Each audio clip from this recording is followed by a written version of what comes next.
kapayapaan ng Panginoong Hesukristo ay sumainyong lahat.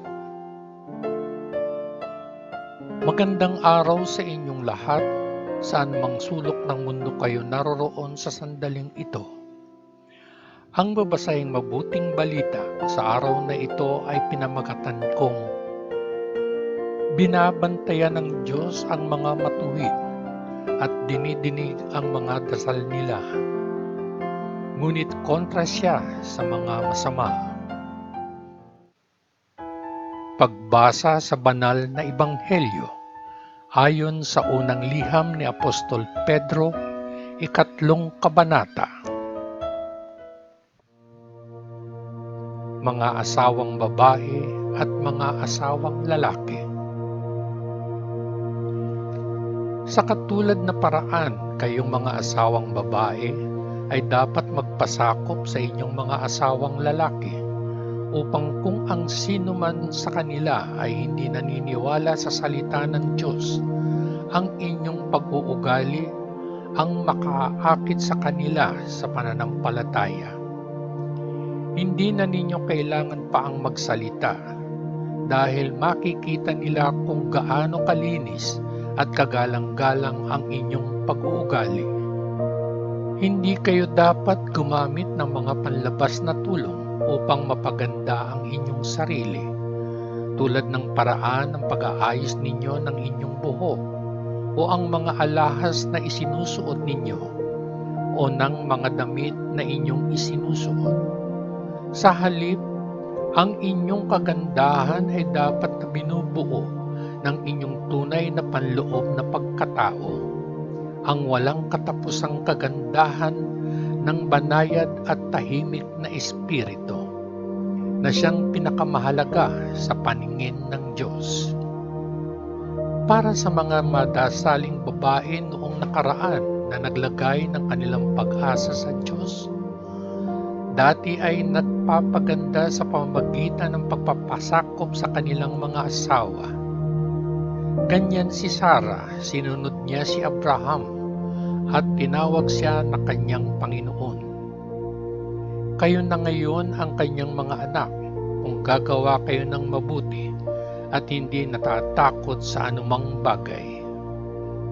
Sa parehong paraan, kayong mga asawang lalaki ay dapat mamuhay kasama ang inyong mga asawa na may wastong pag-unawa na sila ang mas mainang kasarian. Tratuhin ninyo sila ng may paggalang dahil tatanggapin din nila kasama ninyo ang buhay na handog ng Diyos. Gawin ninyo ito upang walang makagambala sa inyong mga panalangin. Pagdurusa sa paggawa ng tama. Upang tapusin, dapat kayong lahat ay may parehong saloobin at parehong damdamin.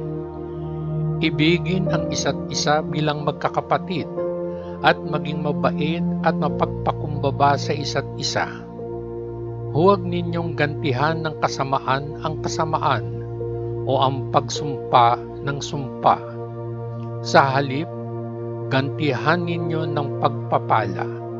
Dahil biyaya ang ipinangako ng Diyos na ibibigay sa inyo noong tinawag niya kayo.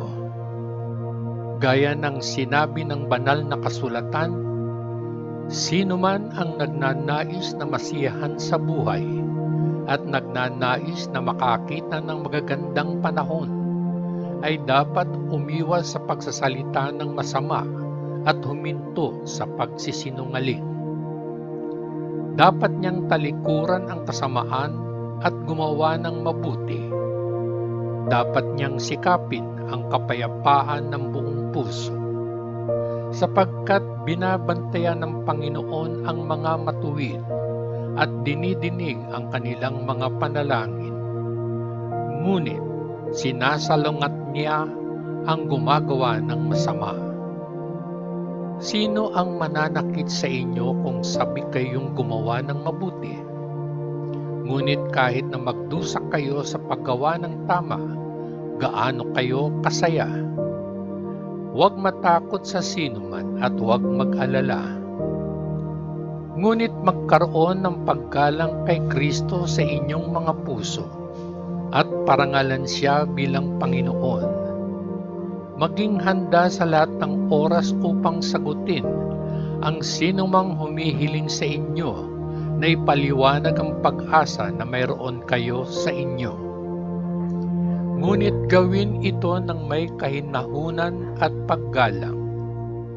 Panatilihing malinis ang inyong budhi upang kapag naalipusta kayo, ang mga nagsasalita ng masama tungkol sa inyong mabuting pag-uugali bilang mga tagasunod ni Kristo ay mapahiya sa kanilang mga sinasabi. Sapagkat mas mabuting magdusa dahil sa paggawa ng mabuti kung ito ang kalooban ng Diyos kaysa sa paggawa ng masama. Sapagkat si Kristo ay namatay para wakasan ang mga kasalanan, isang mabuting tao sa ngalan ng mga makasalanan, upang maakay kayo sa Diyos.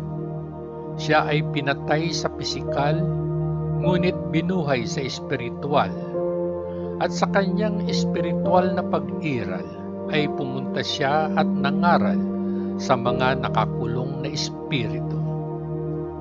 Ito ang mga espiritu ng mga hindi sumunod sa Diyos nang matiyagan niyang hinintay noong mga araw na ginagawa ni Noah ang kanyang bangka.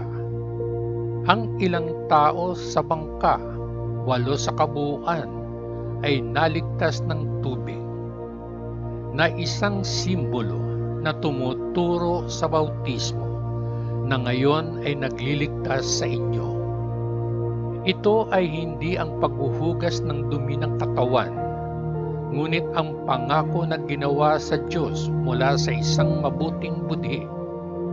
Ito ay nagliligtas sa inyo sa pamamagitan ng muling pagkabuhay ni Jesucristo, na nagpunta sa langit at nasa kanang tabi ng Diyos, na namamahala sa lahat ng mga anghel at makalangit na mga awtoridad at mga kapangyarihan. Ang mabuting balita ng ating Panginoon. Salamat sa Diyos Ama sa langit, sa ngalan ng Panginoong Hesukristo na ating manunubos.